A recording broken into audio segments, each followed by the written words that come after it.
Good morning and welcome to Rose Red Homestead, where today we are going to be talking about some pretty good information relative to food storage and healthy eating. If we are focusing on storing good food, then we're going to eat healthy. There's no doubt about it, because most things that we store are those that are not highly processed. And I am referring to an article that was published in the magazine Health and Wellness by a dietitian who wrote an article right here, and it says, "Must-have kitchen staples for healthy eating." Well, and I will give the link to this article below the video so that you can also check it out. I always like to look at articles like this from pretty good sources to see what the experts have to say and how closely we are aligned with what those experts say. And I also have opinions on things due to the constant research that I do in this very field. So let's just get right in. The first thing that our expert, it's a female, let's see, what is her name? Christine Borders. She's an MS and a CNS. The healthy eating thing is something that we really focus on. Sometimes we have called that nutrient-dense foods. And we have some books in our bookstore that go directly to this idea of eating healthy. Of course, our big food storage book that Cindy, my sister, and I have done has meal plans for all kinds of healthy eating. We do one video a week usually on recipes that we can use for our level 1 food storage that are very high in nutrition and use our food storage ingredients. We have a couple of books on nutrient-dense lunches, nutrient-dense meals that you can also look at. And Cindy and I also, the very first book that we published was on protein bowls that use food storage ingredients too. So we have a lot of information for you and then we have a lot of videos that also address this idea of healthy eating. So one of the first things that she says, or the question that she asks is, does your pantry need a purge? And she goes into the idea that in today's world, with so many of us, how busy we are, it is just so easy to breeze through the grocery store, picking up packages of things, bringing them home and filling up our pantries. And there is more of a trend now toward looking at labels, reading ingredients to be sure that we are getting really what we are paying our hard-earned money for. And in these times, which are very challenging in which we live, it is really important for us to get the best nutrition we can with each dollar we spend on food. So she said that we should really focus on foods that are high in nutrients, and those are the books that I've just mentioned for you. And having healthy choices on hand can limit our intake of very highly processed foods. And so if we have a pantry full of highly processed foods, she said perhaps it is time for a purge. And then she gives this information. Foods that are highly processed tend to be easier to keep on hand since they typically last longer. But unfortunately, they are often also high in ingredients like refined carbohydrates, added sugar, sodium, and trans fats. One of the things that we need to keep in mind before we restock our pantry is the idea that we can check really good sources for good ideas on nutrition. One of those is the Dietary Guidelines for Americans, and we have done a video on this early on. And they advise us to include fruits, vegetables, whole grains, protein, oil, and low-fat dairy or fortified dairy alternatives in our diets. That's kind of her introduction to her article. And then she goes into talking about 11 categories that are very high in nutrition, nutrient-dense foods that are must-haves to have in our kitchen to support healthy eating. And these are the 11: fresh frozen fruits and veggies, beans and lentils, fish, whole grains, nuts and seeds, apple cider vinegar, healthy oils, fermented foods, honey, condiments, spices, and herbs. And so I'm going to give you a little bit of information from her as we go forward with this. So here we go with number 1, fresh frozen fruits and veggies. So I wanted to note that she didn't say anything about canned vegetables. What she did say, though, was fresh vegetables and those that are frozen have almost the same identical nutrition. Freezing vegetables does not destroy the nutrition. Then from my own research, I know that next in line of preserving nutrition is freeze-drying these things, then dehydrating, which is fairly close to the nutrition of freeze-drying, and then canning fruits and vegetables as well. Now, the reason that these are so important for us is that they contain vitamins, minerals, antioxidants, and fiber. So here is just a sampling of what we have. First of all, we have got some frozen vegetables, and this is from Costco, and it contained 4 smaller packets of frozen broccoli, which we use often. These are blackberries. I just pulled these fresh veggies from the refrigerator and oranges from our counter over here. And then one of the things that we do in our freezer is that we buy in bulk, and then I make up packets that are just the right serving size for Jim and me, so I can come out and pull a packet and we can have veggies for any meal that we want to. So this is a selection of green beans and corn, but we have several of these bins with other veggies as well. Before we leave fresh fruits and vegetables, one of the things that the USDA says in its dietary guidelines for Americans is that if we can think about every meal that we have, at least half of our plate should be covered with fruits and vegetables. And so that is healthy eating. All right, moving on to beans and lentils. Now this is just a sampling of the different types of beans that we have. And lentils are so much fun. They come in several colors, including red, which I don't have an example of right now. And they are so nutritious. They are affordable, they're very nutrient dense, and they have a very long shelf life. And they're so versatile. You can use them in many, many different types of recipes, soups and salads and stews, and all kinds of meals like chili and beans and ham and beans and all kinds of things. We have many, many recipes on our website and videos using beans and how to can beans. And canned beans, by the way, are just fine. We do our own canning of beans, but buying canned beans is also a really good way to do it. She says that legumes, which these are all legumes, are high in potassium, magnesium, fiber, protein, iron, copper, B vitamin, zinc, and phosphorus. Boy, you can't go wrong with beans and lentils. Also, as a dietitian, she is saying that these foods may prevent diabetes and hypertension, help you manage your weight, and lower cholesterol. So these are also excellent storage foods. We highly recommend having a good supply. These are level 3 in our food storage level situation because they will store up to 30 years just fine. But we have them also in our indoor pantry for level 1, and we use them all the time in many, many recipes. All right, next up is fish. And what she says about fish is that it is an excellent source of protein and omega-3 fatty acids which prevent heart disease and relieve inflammation. And so she goes through fish. She does not mention seafood. I have also added seafood. But she said either fresh or tinned, as she says, in cans. So here's tuna, here's some canned salmon, here's some frozen salmon. We rarely get fresh fish just because of where we live and the availability of things. But we do have a lot of frozen fish in our freezer as part of our level 1 food storage. So here are some canned clams, and these are for making clam chowder, of course.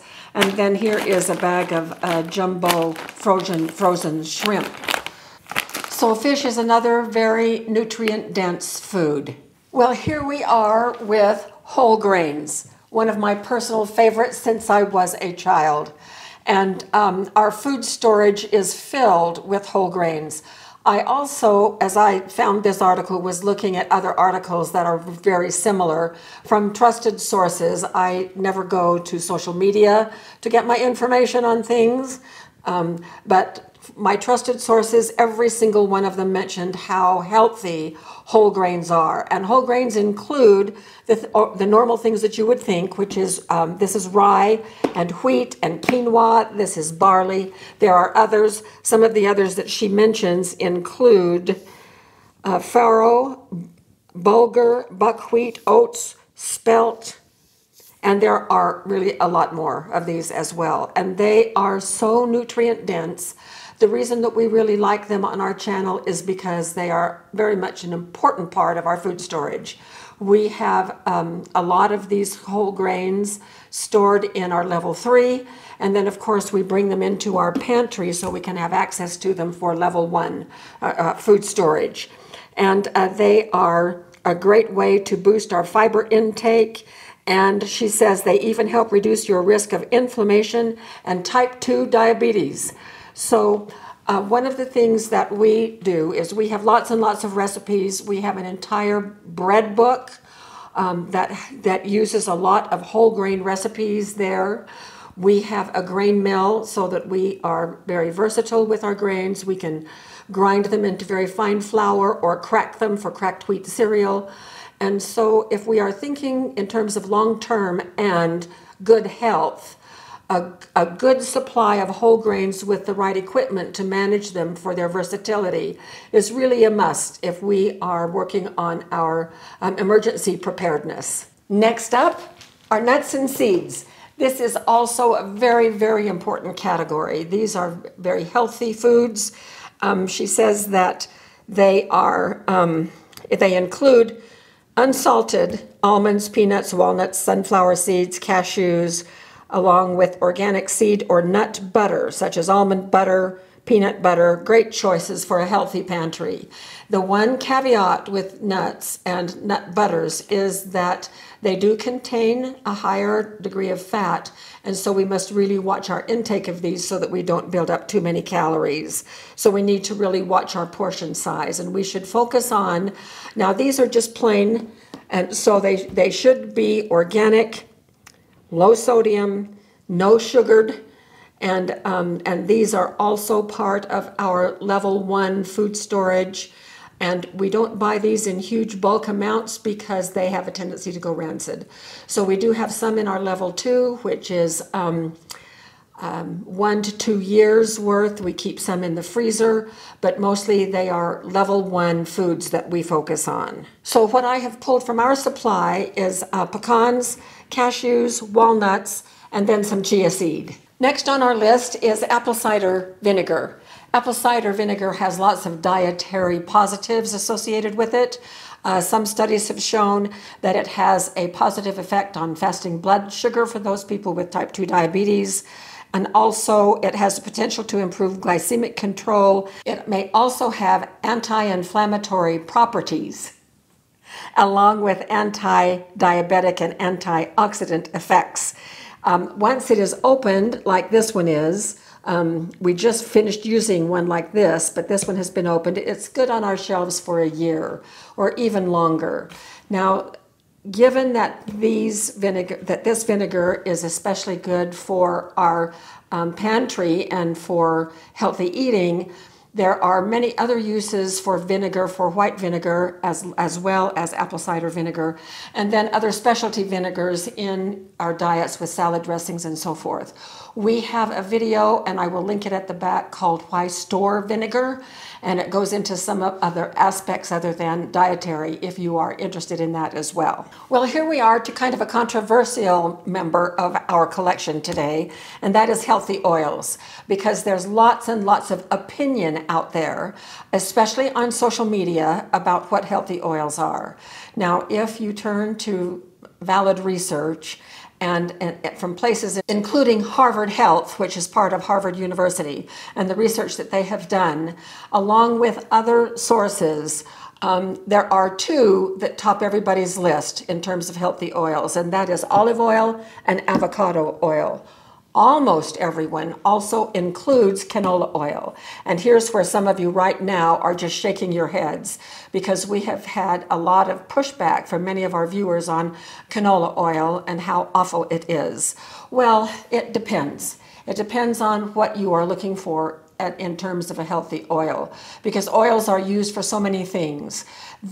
Those with high smoke temperatures are used for frying, and some oils hold up better than others, and you can do your own research on that.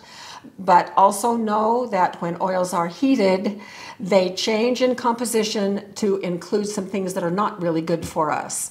A lot of the negative response to canola oil is because it's a seed oil, and because it is manufactured, it's processed, and there are a lot of people that don't like that. But first of all, these oils, all three of them, are heart healthy because they discourage the bad cholesterol and they encourage the healthy cholesterol. These are all heart healthy. Healthy unrefined oils is what our author says. She does not include canola oil. I am putting canola oil in, even though it may be classified as refined. I want to read you a paragraph from the Harvard Health Organization under the title Canola Oil Concerns. It is true that seed oils, and this study that they did was on peanut oil, soybean oil, sesame, olive, corn, avocado, sunflower, safflower, and canola oil. Of these seed oils, canola oil has the least amount of saturated fatty acids, and it is very heart healthy. All of those that I just read are considered seed oils. It is true that seed oils count as processed foods, since manufacturing them involves crushing the seeds and then extracting the oil with hexene, a solvent. But for the average person, any residual trace of this chemical in oils and other foods are dwarfed by exposure from other sources such as gasoline fumes. So if you put gas in your car and get out of your car to put the hose in the tank, and then you walk around, go into the store, come back, you're in the gas station area where gas is being pumped, you are breathing gasoline fumes, which are far more toxic than whatever residual hexene might be found in canola oil. Canola oil is the most used oil in this country next to peanut oil. We use them in this order. Our number one use is canola oil. Then next we use olive oil, and then avocado oil. These are much more expensive than canola oil is, and we consider them to be just as healthy as these other two oils are. So there you have the oil information. Now, a lot of you may feel like you want to comment on this, and your comments are most welcome. But no scolding, please, because each of us has, of course, each of us will be making our own decision on what we think and believe and where we go to get our research. But please just stay away from social media for your research on healthy oils. Well, here is a fun category, fermented foods. And this includes kimchi, pickles, and sauerkraut. And these have many, many dietary benefits for us, according to this author, and according to just about every other list I looked at as well. One of the good things about these is that they have a very long shelf life after they are opened. They'll stay months and months in your refrigerator. We keep our sauerkraut, we take it out of the can, of course, and put it in a container like this. But I just don't think a hot dog is any good at all unless it has mustard and sweet relish and loaded with sauerkraut. So we keep it in our refrigerator all the time, and then we love pickles as well. And here are some of my home canned pickles that we have been using, and oh, are they good. So these have high nutritional value, antioxidant activity, more so than their non-fermented counterparts. They may even contribute to a better sense of well-being due to their positive effect on gut microbiome. So the little biome that lives in our gut feels a whole lot better if we eat fermented foods. So that's something to consider when we are stocking up on staples for healthy eating. Next up is honey, one of my favorite subjects.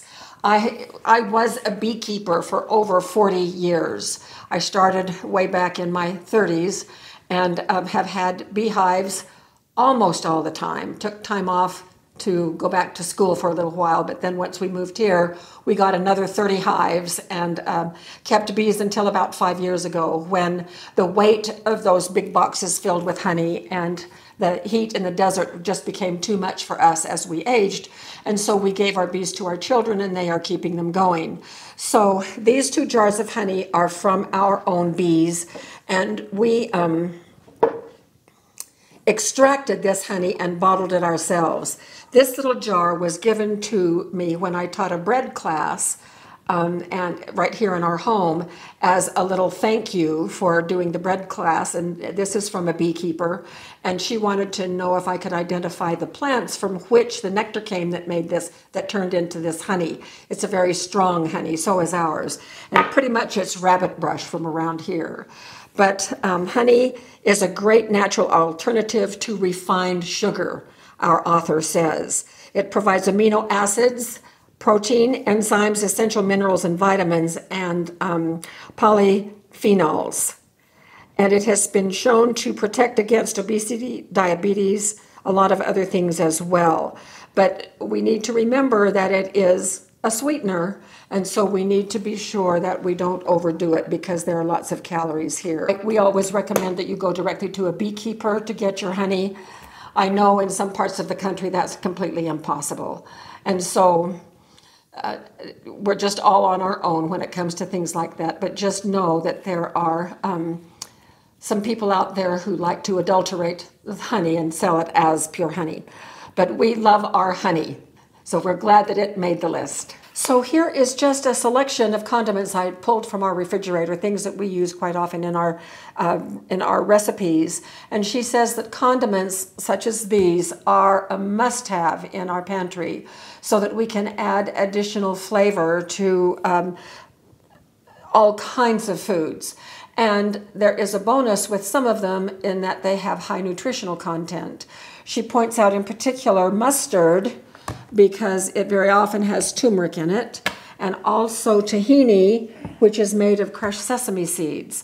Also anything that has chili peppers in it with the capsaicin that is there. So that would be this one and this one, salsa, shiraka.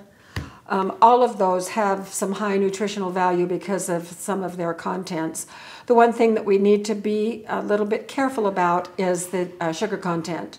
So be sure that you read the labels and make sure that, for instance, in soy sauce, if you want to get the low sodium type of soy sauce. So condiments are a very important part of our necessary things to have in our kitchen to make our food much more palatable. Well, here we are on the last one, which is spices and herbs. And these are the ones that she lists specifically in her article, although she makes a great point when she says, spices and herbs are crucial to add flavor and depth to a dish. Some even have medicinal properties. And then she points out some medicinal properties of some of these.